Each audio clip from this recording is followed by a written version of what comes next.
I'm Sam Spade. That's the stuff dreams are made of. Hello, I'm Rob, and welcome to R&B Reviews. Those are just a couple lines from the classic 1941 detective film, The Maltese Falcon, starring Humphrey Bogart. Now, one of the biggest conversations that's happened not only recently but for several years, and both on my channel as well as on message boards, is the topic of remakes. Now, I believe remakes could, and in some cases should be done if the original film wasn't made, very well to begin with, and the new filmmakers want to improve upon it.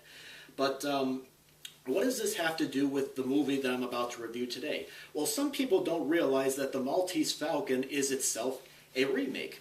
Warner Brothers filmed the story first in 1931 as a pre-code film, and then in 1936 they took a stab at it as a comedy as Satan Met a Lady.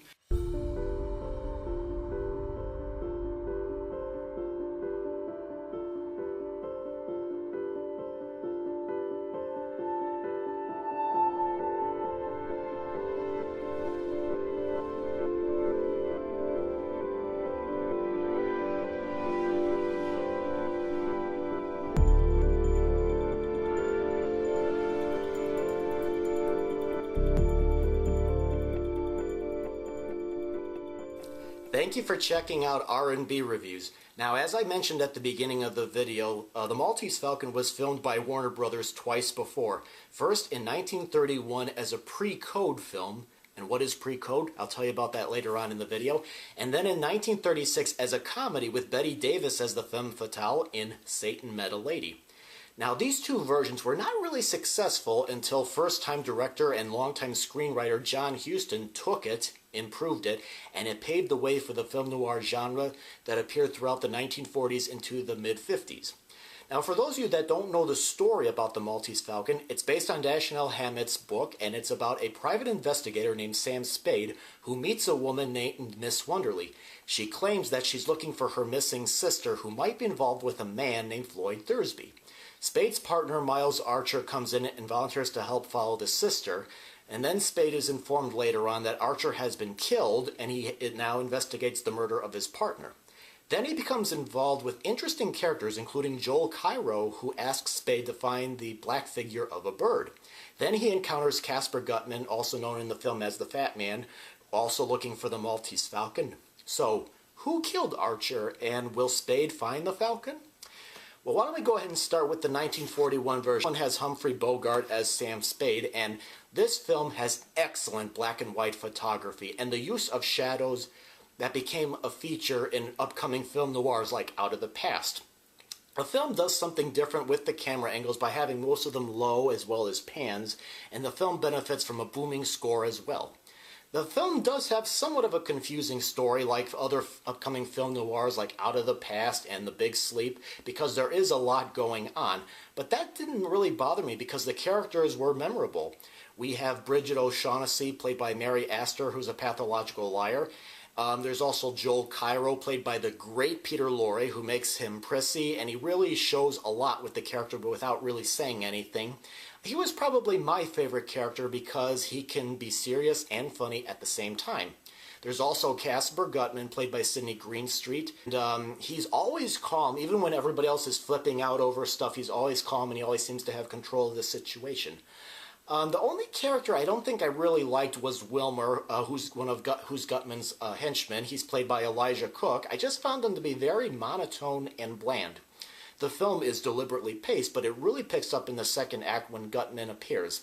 The biggest enjoyment I got out of the Maltese Falcon is that the characters, they're not really good guys or bad guys like you would see in 1930s movies. Everybody is complex and they have human flaws. Now, for those of you that don't normally watch black and white movies, or even if you do, I really recommend giving this film a chance because the black and white photography is just so beautiful, and I don't think it could have been the same if it was filmed in color. So if you haven't seen this version, please give it a try. Alright, well, let's go ahead and move on over to these other two earlier versions, and thankfully Warner Brothers put them out on a DVD set back in 2000. There is other editions that only have the 1941 version, but if you look hard, you'll be able to find the version that's got all three, and you can watch them all back to back. Alright, well, let's start with the 1931 version. which is a pre-code film. So what does that mean? It means that there's going to be some dirty and perhaps some controversial stuff because before the Hays Office went into effect in 1933.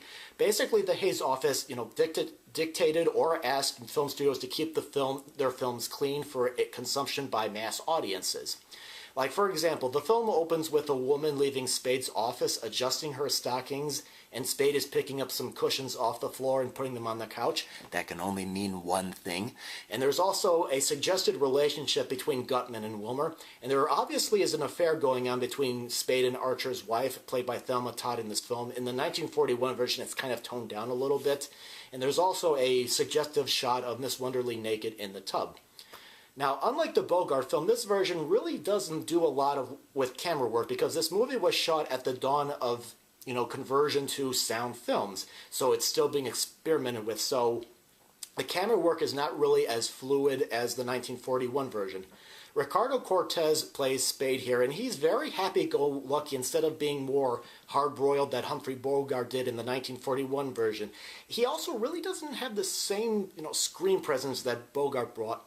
The film uses a lot of the same dialogue, and it is really interesting to hear the dialogue come out of this cast, but it doesn't quite sound as interesting as it did with the 1941 cast.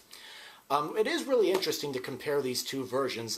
The actor playing Gutman, he's not as fat as Sidney Greenstreet was, and he kind of, when he laughs, he kind of quacks like the penguin from the 1966 Batman show with Adam West. Sometimes he also wears a monocle as well.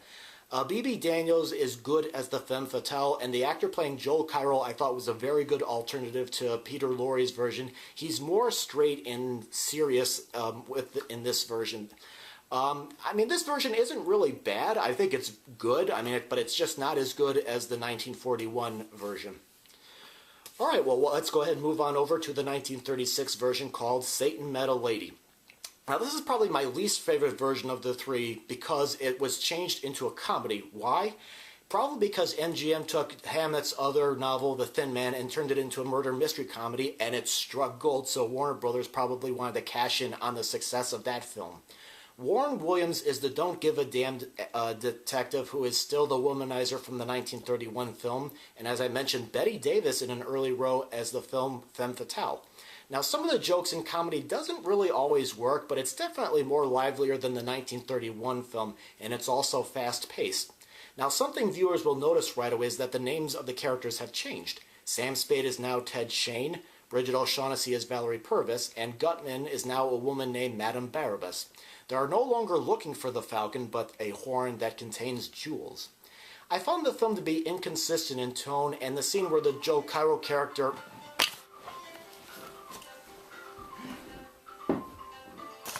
Now, I found this version to be a little inconsistent in tone, and the scene where Joel Cairo's version of the character explains the history of the horn to Shane didn't really work, and it just seemed to go on and on and on.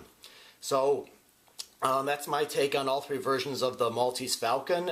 If you want to go ahead and leave a comment if you have seen any of these versions and tell me what you thought, I would greatly appreciate it, and please like the video.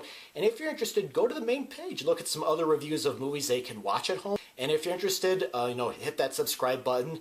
And recently I just started a new series of reviews where I review classic movies that I've never seen before called First View, and please go ahead and check that out. And thank you very much for watching.